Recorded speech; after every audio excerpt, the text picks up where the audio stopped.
Hello, everyone, and welcome to episode 3 of the podcast. My name is Toby, And I'm Seth. and we are the SwineyBros. We welcome you to the SwineyBros podcast.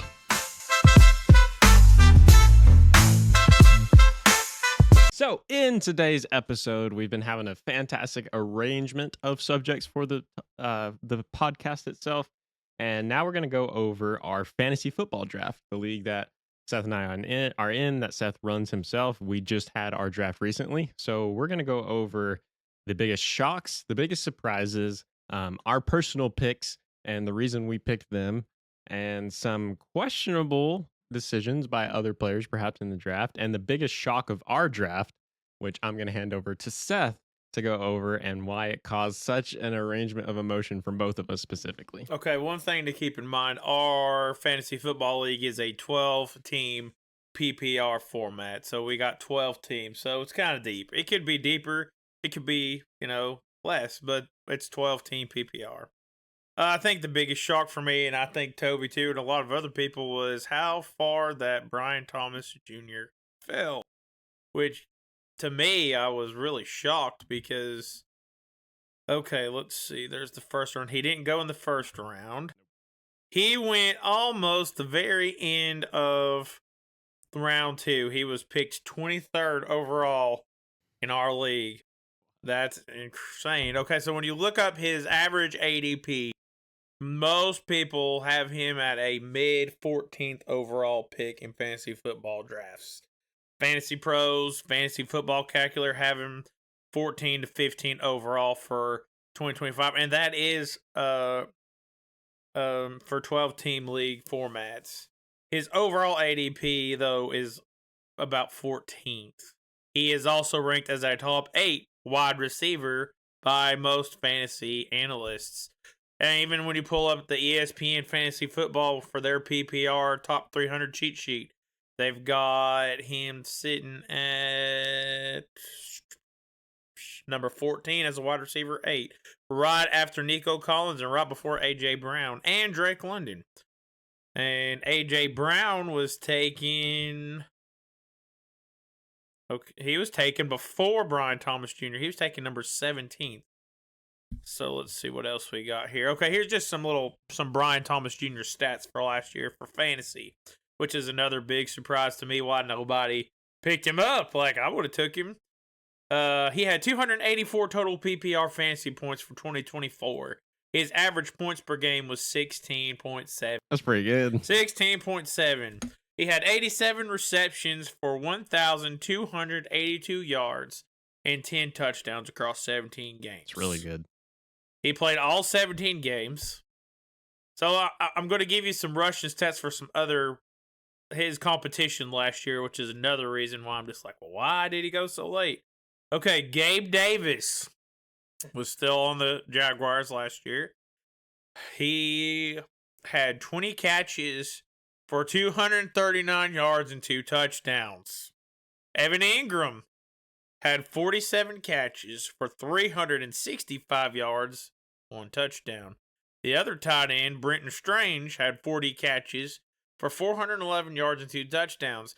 So even if you combine all 3 of those guys, Brian Thomas Jr. still had more yards than they did and more touchdowns. So I'm not really sure, what the deal is. And then if you look at this year's depth chart, the other wide receiver they got is Diami Brown.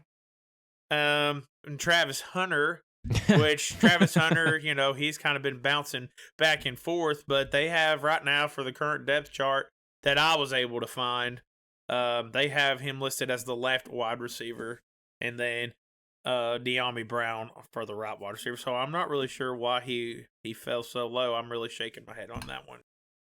Didn't Travis Hunter get hurt in one of the preseason games? It wasn't bad, but yeah, Travis Hunter suffered an upper body injury during practice, which led to him being held out of the team's light practice session on August 15th. It was described as precautionary by head coach Liam Cohen, who emphasized that there's no immediate concern. But yeah, still regarding that, the notable picks I think that went above Brian Thomas Jr. Was the biggest key for me. The only reason that I personally didn't go for him was because with my round 7 pick, I drafted Amon-Ra St. Brown. I didn't need another receiver. I guess I could have for a high level receiver, but I wanted to really get a good running back this year because I've struggled to do that consistently in my previous fantasy football seasons.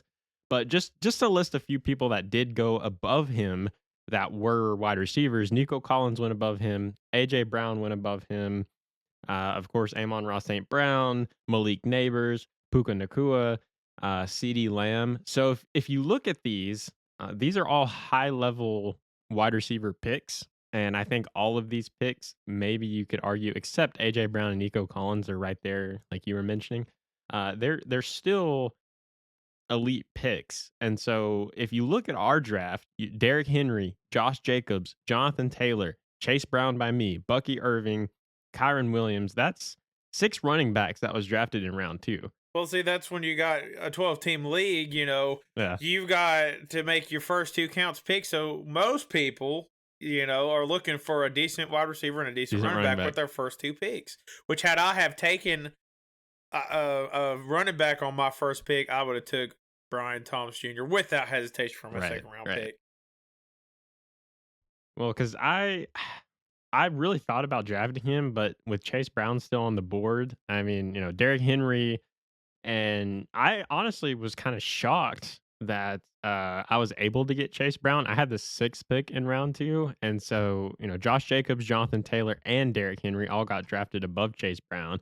So as soon as I saw him, I was like, I'm getting him immediately. I thought it was a solid pick, but even the biggest shock for me was that Brock Bowers went over Brian Thomas Jr. And of course, that was the pick I think that shocked me the most from our draft, with a round 2 tight end pick, especially, not that Brock Bowers is a bad pick. I think Brock Bowers was a great pick. He went right before Brian Thomas Jr. At number 22. Which notable names that went after Brian Thomas Jr. Drake London was drafted right after Brian Thomas Jr. That would have been a great pick too. Omarion Hampton, Lad McConkey, T. Higgins, Mike Evans, DK Metcalf. So there was still a lot of good talent on the board, but I think Brian Thomas Jr. falling to the depth that he did definitely. That was definitely a value pick for the pit of misery. Yeah, for sure. That was a steal of all people to get it too. But so my draft, I felt really confident about my draft. I think Seth and I both had good drafts. We were both rated with the top 4. I was projected number 1. Seth projected number 4 for our drafts. I think the only reason I got to number 1 was because I had drafted high-ranking quarterbacks. But I picked at number 7, Amon-Ra St. Brown. I was pretty confident in that pick. The only reason I didn't go with Malik Neighbors, who was my number 2 pick, who Seth ended up getting, was just because I was afraid of his injury status, having get hurt as much as he has. Chase Brown was on my board. I was just happy I got him. I was eyeing him immediately. My big risky pick, I think, because I picked him so high, I was the only person in round 3 that picked a tight end. I drafted Trey McBride. Everyone else did running backs and receivers. And so me being right in the middle of that, you just see Omarion Hampton, Lad McConkey, T. Higgins, Mike Evans, DK Metcalf, James Cook, and then Trey McBride. And right under it, notably, was Tyreek Hill, Alvin Kamara, Devontae Adams, Jackson Smith, Terry McLaurin. So there was still a lot of talent, but I had super high hopes. His overall prediction of this season is supposed to be huge production-wise from fantasy. So I bit the bullet and I took a huge risk on that. But Well, that's high risk, high reward. I hope. It's one of those roll the dice things when you're in a 12-man league. When it's 10, which is what we've done several years prior in our league, you got a whole lot more at the table. But when you got 12, you're trying to get that advantage, and it's like, okay, I can either go this, and this is either going to play out to my advantage, or I'm going to fall flat on my face. It's risky. It's not as risky as taking Josh Allen in the second round, though. Oh, gosh, yeah. That was another notable pick. I totally overlooked that. The Noble Knights from our league drafting Josh Allen in round 2. We always have that pretty much every year. I think someone does kind of somebody goes for that big name quarterback like he's mine. That was something. But I think your top 3 rounds too was, I don't think you had any risky picks. I just think you had good picks. No, I I don't think I don't think there's any feel risk with risky your about pick. anybody that I No. picked, honestly. I mean, I think Jackson Smith falling to almost round 4 and you being able to snag him was kind of a surprise to me. Um, I personally would have picked him over Tyreek Hill, but everyone has their different opinions. Let's see. Of course, round 4, I picked another running back who I had high praise for in a previous episode, Chuba Hubbard. I was super ecstatic to get him. I'm looking more at running back dominance this season just because I've always been wide receiver heavy. And so when he fell to me in round 4, middle of the pack, I was like, shoot, yeah, I was going after Trevion Henderson. He was my first, but he got snagged right before my pick. And if you play fantasy football, this just happens a lot. Your heart gets broken because someone gets snagged right before you can get them. But I was super ecstatic with that. Seth got James Conner in round 4 was also a surprise to me. I didn't think you would have access to him at the beginning of round 4. George Kittle went first in round 4, so I mean That was going to be my pick had he have not been yeah. picking before me. So both Seth and I had our pick snagged right before they fell to us, but that happened. It's fantasy football. It goes part of it. Round 5, I was super ecstatic about round 5 because I got another person who was on my list, Xavier Worthy. That's really going to come in handy with the 6-game suspicion for Rashid Yeah, Rice. exactly. Speaking of who went higher than Xavier Worthy in our fantasy football league, he went 3 picks ahead of me, so it wasn't a big difference. Some notable names from round 5: Zay Flowers, Cortland Sutton, Tony Pollard, DJ Moore, Xavier Worthy, Jerry Jeudy, Sam Laporta. I mean, the talent still through round 5 was stacked. It really was. Like, there's a lot of the 12-team league just totally changes the dynamic Oh, of sure, competition. absolutely. Let's see. Round 6. I'm just notable for only picking one separate class. I was the only person in round 6 to draft a quarterback. I didn't draft Patrick Mahomes or Joe Burrow. I went with Bo Nix. Yeah, it's Broncos bias, but I do actually think Bo Nix is going to have a standout fantasy. Oh, nope. I take that back. Sorry. At the top of round 6 was Justin Herbert, which was a big surprise to me. Yeah, Justin Herbert went first. I drafted Bo Nix at 6. And Seth went with the stud, the fantasy consistent workhorse, David Montgomery. The one year I actually didn't get David Montgomery, but of course I went to Seth. That was a steal. Round 6 with David Montgomery that's a crazy good pick. Jerry Jeudy, David Montgomery back to back for you you're gonna have a lot of output from those two. I think that was probably the best back to back picks I think anybody could have had from those 2 rounds. That was really impressive. Go down to round 7, some notable names that fell down here. Let's see. Austin Eckler went all the way down to round 7. Baker Mayfield, Jacoby Myers. I got Deebo Samuel, and I think that was the steal of round 7. That was my highlight pick.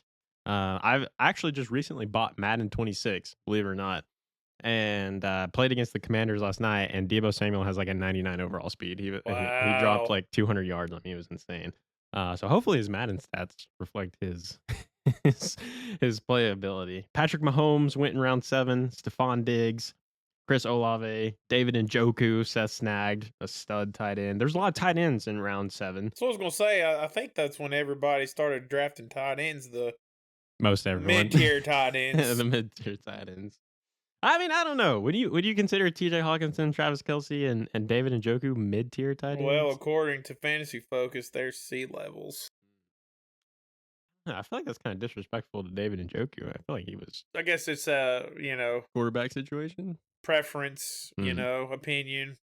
Lots So of let's opinions. see, 7. There was 1, 2, 3 tight ends went off the board in round 7. Look around 8. And then 1, 2, 3, 4, 5, 6 tight ends in round 8. So those 2 were like, okay, we got to get these tight ends before they get going. Yeah. I mean, I think that's pretty average. That's what, like, statistical average of tight ends going. Yeah, into most of the football time, leagues. unless you go for Brock Bowers or Trey McBride, somebody like that. I was able to snag J.K. Dobbins in round 8, and I'm honestly really happy about that pick. I know a lot of people from LA weren't super ecstatic about him. I don't really know why. I think he's still early enough in his career. I know he's had some injuries, but I think he's still early enough in his career that he can really break out. I was super happy to snag J.K. Dobbins. That was good. You snagged the veteran Mark Andrews, who also I think deserves a higher praise than he is getting. I think that was a super solid pick. Mark Andrews is He had a rough season last he year. did have a rough season, but with the talent that the Ravens have, the only thing I'm worried about with that talent is how much is he going to get the ball. But he's still a veteran, and That's right. he's still gonna get Still has a lot to receptions. bring to the Exactly. Round 9, I was the only player to draft a defense. Drafted the Broncos defense. Broncos all the way.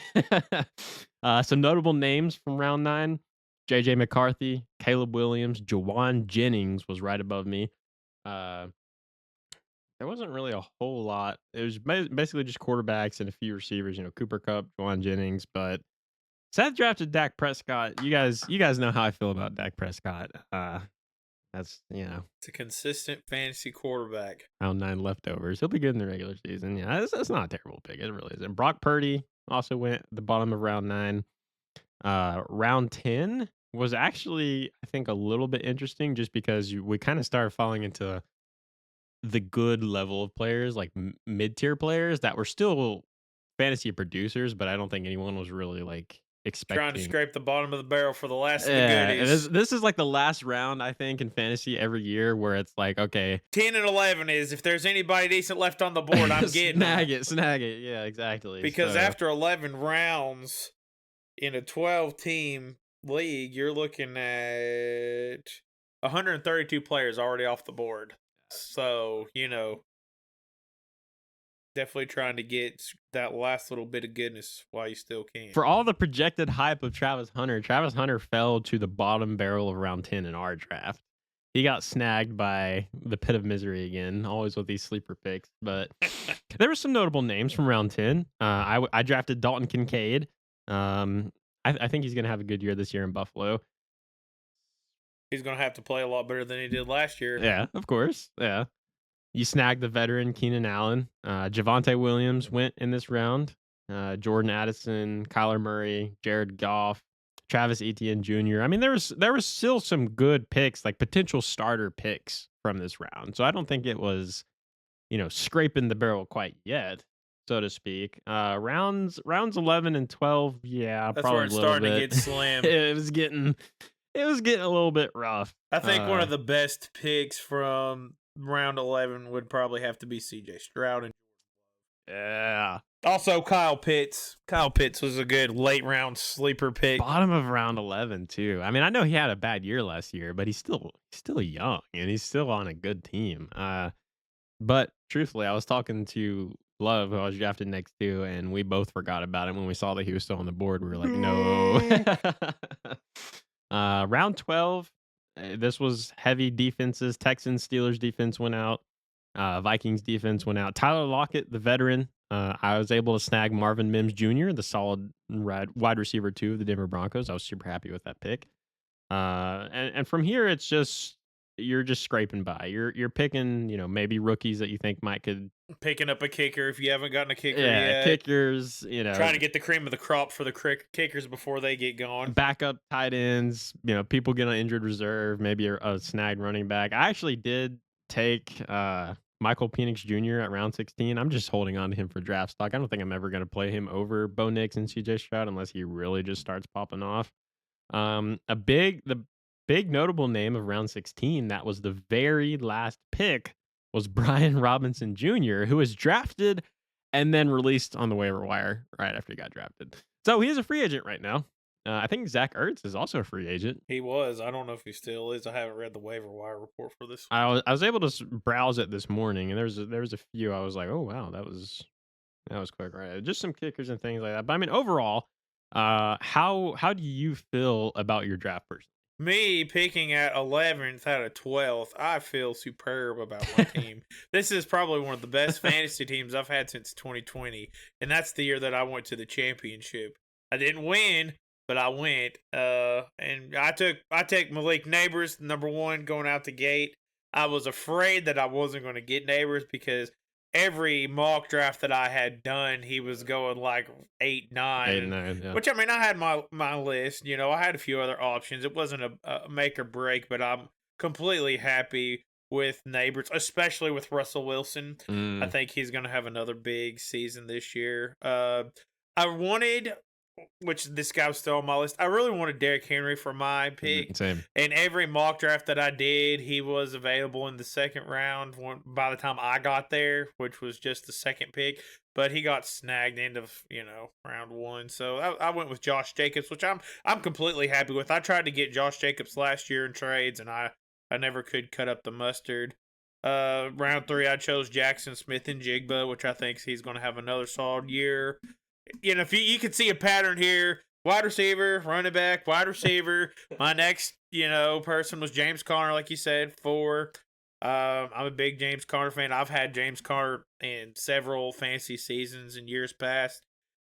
I couldn't believe that Jerry Jeudy was still on the board for round 5 when I went to pick, so I was like, all right, welcome to the Rumble, buddy. That was Welcome to the wild. Rumble.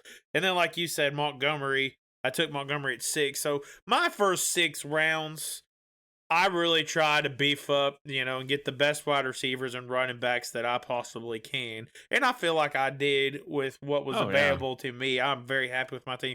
And then 7 and 8, I did something I've never done before. I took 2 back-to-back tight ends. I've never taken 2 back-to-back tight ends, but I got 2 AFC North studs, David Njoku and Mark Andrews, which I couldn't be happier with that. I took Dak Prescott, reliability factor. He's always consistent. Might not be a champion, but he always puts up good numbers. Can't argue that. Week 1, he's projected for 19 or 20 points, and he consistently put up points. So I went with Dak Prescott.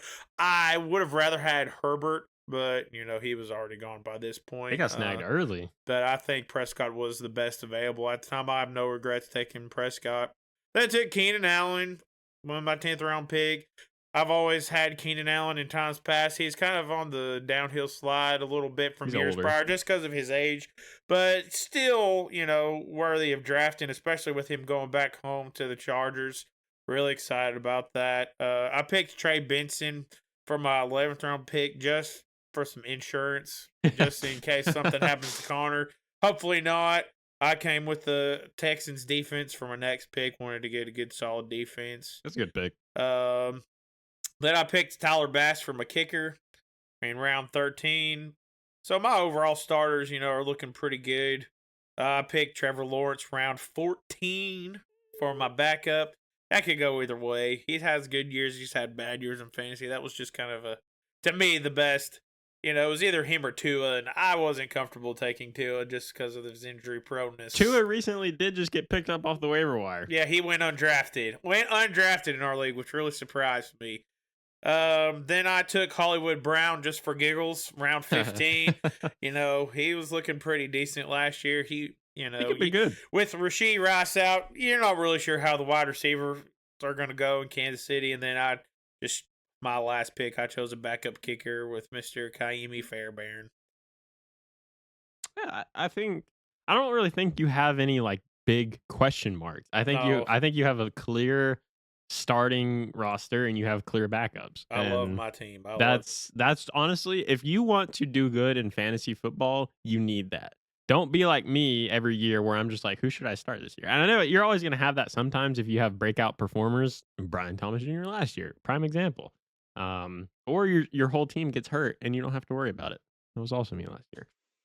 Hopefully that doesn't happen this year. I was really excited about this draft, and I think I thought last year was one of the best drafts I've had, and I think this year is one of the best drafts I had. I mean, I got pretty much most of the people I wanted. I think I have this is one of the best running back crews I've had with Chuba Hubbard and Chase Brown. Super excited about that. I think I've got 2 really good tight ends. Trey McBride is my clear starter, but if something ever happens, I think Dalton Kincaid can step up if need be.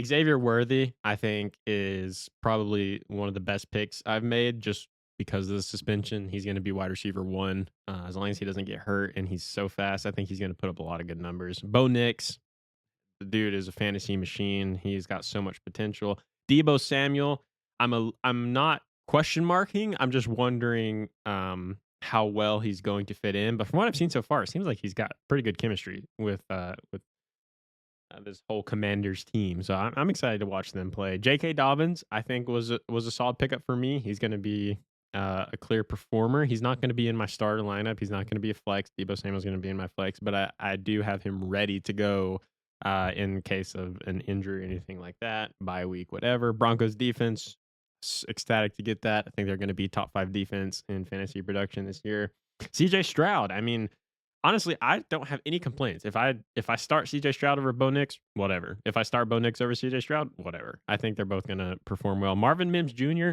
again, he's not starting, but in case of a bye week, in case of an injury, he's going to be that solid wide receiver 2 in Denver. I don't think he's elite level or anything. He's just a good pick. I got Jake Bates. Kickers don't really matter that much. Solid though, as much as the Detroit Lions offense is going to be exactly. scored, If Detroit Lions are scoring 42 points, you're getting 8 points from your kicker for kicking point after attempts. So I think if you get a kicker in a good high-powered offense, you're going to get consistent points. I picked Dylan Sampson, and I think a lot of people have their eyes on Dylan Sampson. I think it's just because we don't really know how the running back room in Cleveland's going to be. You've got Judkins, who's trying not to get arrested. If that goes over well, then he's going to get his contract and all that. But you've got Jerome Ford, Dylan Sampson. You've got 2 rookies and a veteran.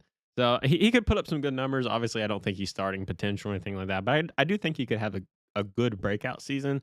And maybe even have some trade potential if he starts to do well. But I have my clear running backs in place. Dylan Sampson's going to be my 4th string running back unless he starts to overperform, which again, it's possible.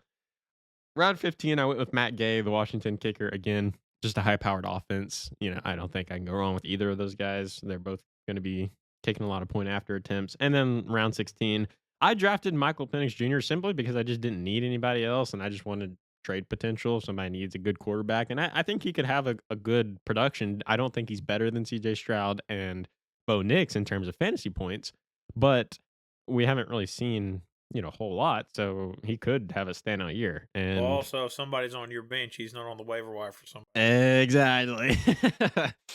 Just as much as he's not winning, on the bench, he's not helping somebody else. But I think that covers pretty much everything from our fantasy football segment. Before we move on to our next topic, I just want to read just the round 1 picks in the order. Yeah. For the top 12. Number 1, no surprise, Jamar Chase. Of course. Pick number 2 was Bijan Robinson. Pick number 3 was Saquon Barkley. Solid. Number 4, Jahmyr Gibbs. Number 5, CeeDee Lamb. Number 6 was Justin Jefferson. Number 7 was Amon-Ra St. Brown. Number 8, Ashton Jeanty. Number 9, Christian McCaffrey. Boo. At 9. That was a very happy pick by the gentleman that drafted him. He was ecstatic. Number 10, we had Devon Achane. Number 11, Malik Neighbors. And number 12 was Puka Nacua. That was our round 1 for the John Madden University Fantasy Football League. I think the only big difference from a lot of projected fantasy picks was Justin Jefferson going at 6, CMC going at 9, and then Puka falling all the way to 12. Because I think most mock drafts I had, Puka was 10. He was pretty higher than that, and then a lot of them, CeeDee Lamb was going about 4. But pretty. It comes down to personal preference for a lot of people. Do you want a running back or a receiver? And biases have a play in it as well, but not to a huge effect. But moving on to topic number 2, we went over a lot of NFL stuff last week, and we went over a lot of fantasy football stuff week 1. So for this episode, we're just kind of splitting it into 2 different sections. So for topic number 2, we're going to go over our predictions of the division winners for both the NFC and the AFC. And I guarantee you that both of ours are extremely different. As they should be. But no, I really think this would be a lot of fun. I was just thinking about what we could do that would really bring a lot of discussion about. And of course, you saw how much happened with our game 1 predictions for all of the NFL teams. So I was like, well, let's just go ahead and predict the division. So we'll just do this based off each segment. I'll go over 2 of the AFC teams. I'll go over AFC East and AFC West, and we'll just kind of pass it back and forth. So for my AFC East winner, between the Bills, the Dolphins, the Pats, and the Jets, I went with the probably obvious choice of the Buffalo Bills. I think it's clear. I don't think anyone in this group is going to be capable of taking this out of the Bills' hands. I don't think there's a lot of competition here. got the Bills winning the AFC East, and right underneath them, the AFC West on the flip side of things, the Broncos, the Chiefs, the Raiders, and the Chargers. Drum roll, please. I got the Denver Broncos. I think this is the year that we finally, after 10 years of death and despair without Peyton Manning, I think this is the year we take it from the nasty old Chiefs. They're getting old, and we're young. Young beats old. Time to get the old out, bring it in with the new. I think the Broncos take it over the stacked AFC West. I think the AFC West is going to be one of the best divisions in the NFL this year. I think every single team in here has a chance at a 10-win season minimum. I do believe that the AFC West is going to be a very competitive conference this year. I'm really excited to watch them. AFC East, I went with the Buffalo Bills. How can you not pick the Buffalo Bills for the division winner? The Buffalo Bills have won the AFC East every year since 2020. 2020, 2021, 22, 23, 24. I don't really see anything going on right now to make it go elsewhere, so I chose the Buffalo Bills. For the AFC West, I hate this team with a passion, but I had to go with the Kansas City Chiefs. Ooh. You know, it's hard to beat Andy Reid. It really is. So I'll go on with the other two, AFC. For the AFC North, no surprise here. I chose the Baltimore Ravens. I think they're going to follow suit like they have.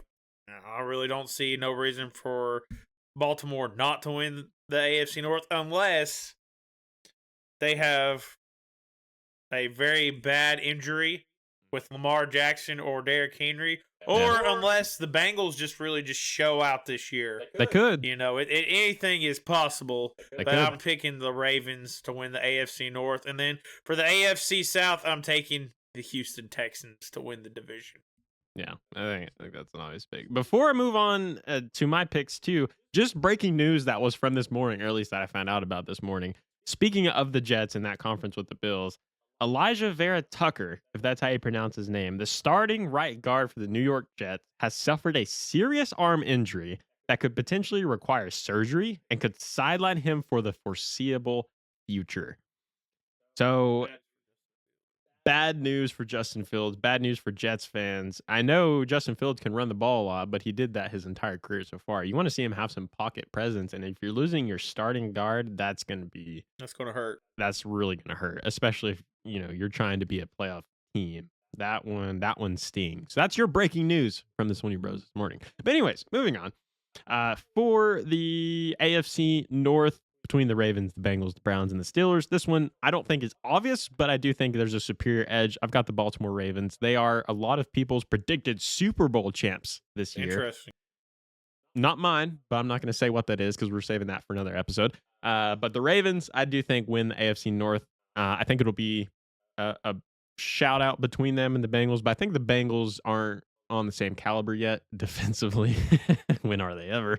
But no, I think the Ravens edge out, take the AFC North. AFC South, between the Texans, the Colts, the Jaguars, and the Titans.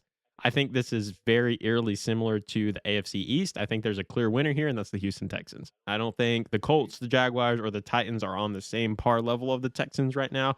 I think my next up would be the Titans, but I do think that the Texans are going to handle it pretty comfortably. Moving on to the NFC East, one of the most grueling, ugly, bloodbath conferences there is. The Cowboys, the Giants, the Eagles, and the Commanders. This one took me a minute to really think about and decide who I wanted, but I have to go with the Washington Commanders. I think they edge out the Eagles for it. I don't think the Cowboys or the Giants are going to be in runs for it. I think the Eagles are going to have a neck and neck, and I think the Commanders are going to take it this time around. They're going to take it in stride, and that's my big shock pick, I think, so far that I've made. NFC West on the flip side, between the Cardinals, the Rams, the 49ers, and the Seahawks. This one was tough. I can't even lie. This one was tough. I had a hard time picking this one. I went with my gut, and my gut said to trust the veterans. I'm going with the Rams. Good choice. For the NFC East, I also chose the Washington Commanders. I think that you're going to see Philadelphia be dethroned this year. I think it's going to be the rise of Jaden Daniels, and I think he's going to lead the Commanders to victory this year. Sweet. NFC West, not much to argue there. It is a very interesting conference a lot of times, but I'm going to have to go with like you said, the veteran pick, the Los Angeles Rams. The only concern that I have with the Rams right now is with Matt Stafford coming off of that back injury. Yeah, If he gets hit the wrong way or too hard, that might go bad for him. But I chose the Rams as well. We got 2 more, and we'll be done with this segment. So we got the NFC North. Dan Campbell. Yeah. Detroit Lions. I don't really see it going any other way. I would like to see a big, strong competition and a fight between them and the Vikings, but I think the Detroit Lions are going to keep on keeping on. And this is probably going to be like a bunch of ridicule on this one for the NFC South. But I went with the Atlanta Falcons for the NFC South to win the division this year. I have a lot of faith in this offense, and I think this is going to be their year to shine. Before I move on from this for the last 2, the NFC West, who do you think is right behind the Rams? I'm just curious. Right behind the Rams. Like if you had to pick contender against the Rams to win the NFC West, you got Cardinals, Rams, 49ers, and Seahawks. I'm have to go with Shanahan. Really? 49ers. See, I think the Cardinals. No, I think the not Cardinals a are chance. right Not a chance. No way. Nobody's got any faith in the Cardinals, man. They've gotten a lot of talent. Their defense maybe is a little lackluster, but I really think the Cardinals could do some serious work this year. I do. I don't think they're gonna have a great season, but I think that they could compete. I mean, look at the 49ers and Seahawks. I think if anybody wins the division other than the Rams, it will be the 49ers. Oh, I don't know about that one. We'll just have to agree to disagree on that. I'll have to agree to disagree on that one. That's okay. It's what the whole purpose of a podcast is for, anyways. NFC North, I've got the clear winners, the Lions. There's no debate. I think. I don't think the Vikings are going to compete for it. I think the Packers will compete for it, and I got the Packers next in line. Interesting. But I do think the Lions take it again. I haven't seen anything to make me think otherwise. I think the Lions are still supreme. I think the Lions are in that era where they're going to be really good for at least a few more years. I think they're trying to get to that status because they've never been in that status. NFC South. Maybe a lot of ridicule for me as well because I also picked the same. I think the Atlanta Falcons take it. I don't think it'll be clear to start the season, but I think the Falcons run away with it in the end. My runner-up for the NFC South would be the Carolina Panthers. I think the Panthers have the best shot. I think they're going to be a dark horse team this year. I think they look better than the Saints on paper. And the Bucks, I don't know. I have a hard time with it. I think they're going to be a 9-win, 10-win team, but I don't know if they'll ever be more than that. And that's kind of the big problem I have with it. But I think if the Panthers ever achieve a good status again, it's going to be like a really, really good status. I don't think they're going to be like that good tier that the Bucks are on. I think they'll either be great or they'll be. Well, they certainly have the weapons. They have the talent on that team if they could just get everybody on the same page. But, Tampa Bay, you don't ever know about Tampa Bay. They're always that team that just leaves you wondering. They're always a big question mark. Kind of like the Cleveland Browns, but just the flip side. I will say, I really do think the Panthers need one more year to be on that great status if they can achieve that. I don't think it will be this year. There's like a very, very slim chance that it's this year. Not to say that it can't happen, but I really do think that that's the clear runner. So we actually weren't that much different. I picked the Broncos, you picked the Chiefs, unfortunately. And was that it? Was that the only one we differed on? Wow. I mean, there's a first for everything, I guess. Pigs really do fly. But we picked the Ravens, the Texans. We both picked the Bills, the Commanders. That's what I couldn't believe that you picked the Commanders as well. Yeah, that was the only pick that we had different was AFC West. I'm telling you, if you play as the Washington Commanders on Madden 25 or Madden 26, yeah. I was using the Bills just for a little context. I was using the Bills, and my receivers couldn't even get open. But Deebo Samuel was dropping 200 yards on me. So maybe I'm just really bad because I haven't played Madden in a long time. That's probably part of it. But my ego is telling me that it was because the Commanders are just really good. So we're going to go with that. Moving on to what I actually was really excited about because we haven't done this so far is a trivia question. Trivia questionnaire. We're making really good on time, so we can spend a little bit of time on this. But let's go ahead and start with Seth's trivia question. He's going to ask me, and I'm going to ask him one, and we're going to go over it. My trivia question is a 2-part question. What NFL team has the most Super Bowl wins? And what is the number of wins for that team?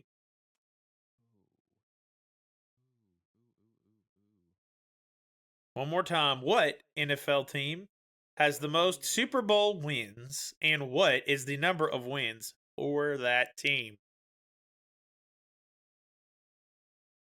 It's a trick. It's a tricky question. I'm gonna say. Ooh. Is it the Steelers? I will accept that. That is part of the answer. Part of the The answer is the New England Patriots and the Pittsburgh Steelers are tied for the most Super Bowl wins with a number of how many wins? They didn't win any before Tom Brady, I don't think. Did they? I don't know. I'm not allowed to ask that. Is it 6? 6. 6 is the correct answer. The New England Patriots and the Pittsburgh Steelers are Look at that. tied for the most Super Bowl wins with 6 victories each. Coming in second place behind them is the Dallas Cowboys and the San Francisco 49ers. with See, 5. I almost said the 5. 49ers. I was thinking, like, in my head, immediately it was like, Cowboys was first, and I was like, no, wait a minute. No, the Steelers has to be over the Cowboys. And then I was like, wait a minute, but the 49ers, too. So the New England Patriots won 6 Super Bowls, all under Bill Belichick. They won Super Bowl 36 against the St. Louis Rams in 2001, Super Bowl 38 in 2003 against the Carolina Panthers, Super Bowl 39 in 2004 against the Philadelphia Eagles, Super Bowl 49 against the Seattle Seahawks in 2014. My most notable Super Bowl that I will never forget as long as I live is Super Bowl 51 in 2016 against Dan Quinn and the Atlanta Falcons. And then the last Super Bowl that Bill Belichick won with the New England Patriots was Super Bowl 53 in 2018 with the Los Angeles Rams. Now, most of them for the Steelers. You and I were not alive at the time. The Steelers was one of those dynasty teams, like since the 70s, I think, if not the late 60s. They're only on their third coach since that time frame with Mike crazy. Tomlin. So the Steelers won 4 Super Bowls with Chuck Noll. They won against the Minnesota Vikings in 1974 in Super Bowl 9. They won in 1975 against the Dallas Cowboys for Super Bowl 13. Super Bowl 10. They won Super Bowl 13 in 1978 against the Dallas Cowboys. They won Super Bowl 14 in 79 against the LA Rams. And then they won 2 Super Bowls under coach Bill Cowher. Super Bowl 40 in 2005 against the Seahawks, and then Super Bowl 43 in 2008 against the Arizona Cardinals. Oh. I would like to see Mike Tomlin get his name on that list. Wouldn't we all, yeah. The turning into the grandfather of the NFL at this rate. But all right, that was fun. I wasn't expecting to get either of those right, but hey, you guys comment and tell me I don't know what I'm talking about now. No, so for my question, there are 12 teams that have not won a Super Bowl. That have not won a Super Bowl? That have not won. Not appeared, but have not won a Super Bowl. Okay. Can you list those 12 teams? Oh, 12? Man, put me on the spot. If you're able to get 6 out of 12 correct, you're good. If you're able to get 9 out of 12 correct, you're great. If you're able to get all 12, you're considered to be an NFL whiz. Okay, Houston Texans. That's 1. Buffalo Bills. Obviously. 2. Never won. Jacksonville Jaguars. 3. Pressure's on. I'm going to say the Chargers. Number 4. This is tough. They've been a hot topic. I can get 2 more. I know I can get 2 more.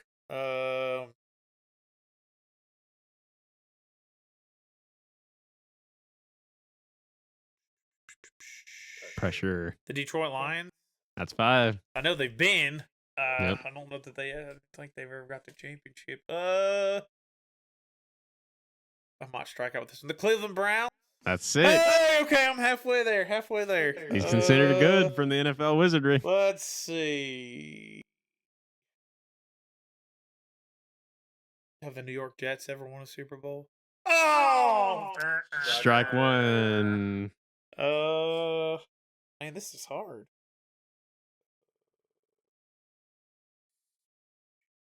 Got 30 seconds left. Okay, I'll see if I can muster one more. I'm going to say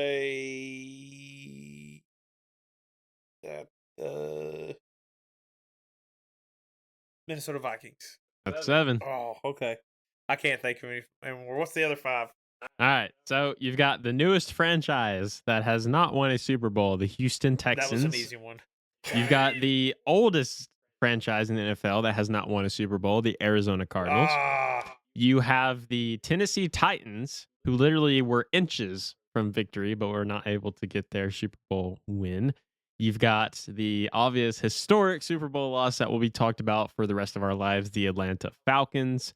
And you've got the other 2 teams who have had recent Super Bowl appearances, but one of them has multiple Super Bowl losses in the Minnesota Vikings, and the Cincinnati Bengals, who had their recent Super Bowl appearance and were not able to come through the victory.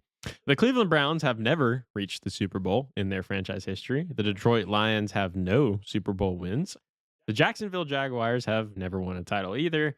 The Los Angeles Chargers have only one Super Bowl loss. The Carolina Panthers, obviously the Cam Newton era, have 2 Super Bowl losses, unfortunately. The Minnesota Vikings have multiple, and the Buffalo Bills are the only team that have 4 consecutive Super Bowl losses. One could argue that looks bad, but who do you know that makes 4 consecutive Super Bowl appearances? That's good and it's bad. Stings, hurts, awesome. Well, it's good to have a good kick. Ain't that the truth? Somebody rolled the ninja clip talking about kickers. Man, that was a good question, Toby. Good question. That was fun. I really enjoyed that. Speaking of questions, if you guys have questions breaking into this podcast, fill out the Google form down below in the link. It can be anything. It can be about food. It can be about clothes. It can be about the NFL. It can be about anything that we don't have any knowledge on. If you want to ask something, if you want to see us talk about something, please fill out that Google form. It is in the link in the YouTube description, and it gives you a chance to have your name on the podcast itself and can make us talk about something that maybe we didn't even think about before. Anybody submit anything for last week's episode? The only person that submitted one came from Roberts, and Robert said, "You guys, wait, hold on. I just had it pulled up and I just lost it. Pause for station identification. Let me see if I can find it. Shoot, I just had it. Well, I remember what he said. He was asking what it's like to be YouTubers, and are we chasing our dreams of being YouTubers? First of all, I'll comment. I don't have a dream of being a YouTuber. This is just a fun hobby for me. I think a lot of it just depends on the subject matter. And if it's something that you're comfortable with, I enjoy this as a good hobby, and I like talking football. So it's pretty easy for me. It does take work, especially being a full-time dad, full-time employee, but I enjoy every minute of it. I completely align with that. I think anything you should ever do on the side should be because you're passionate about it and it's fun, and we're both passionate about football. If this was ever something that we did full-time, that's awesome. But there is no like, oh yeah, we're trying to be 5 million subscribers and have an ESPN host. We're just having fun. Whether we have 5 people watching or 5 million people watching, we just enjoy talking football. And I think if you always keep that intention, that's really what matters. Because anyone who's ever made it to the top will tell you that's why they did in the first place. We would never run this podcast if we didn't like talking about football. That would just be bad. But obviously the sky is the limit, and we reach for everything. But it's just for fun. So, but appreciate the question. Appreciate the submission. Appreciate the question. Please drop anything else. Anything at all. If you want us to talk about a certain, item particularly related to football. If you got a good question or a poll, as in, what do you think about this team or this player, or who's going to win the Super Bowl, or something. We love involvement from the people. We sure do.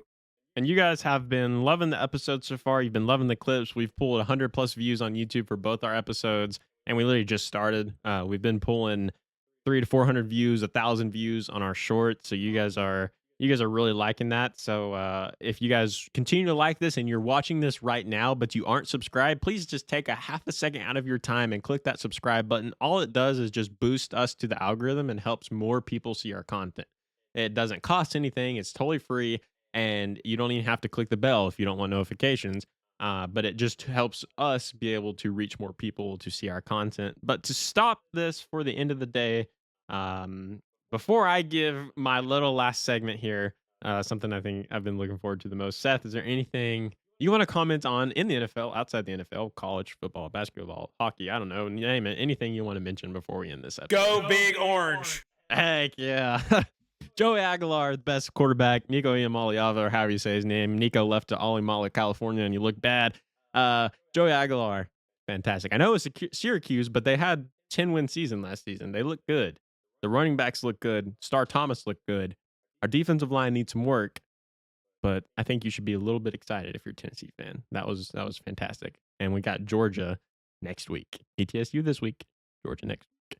Go Big Orange.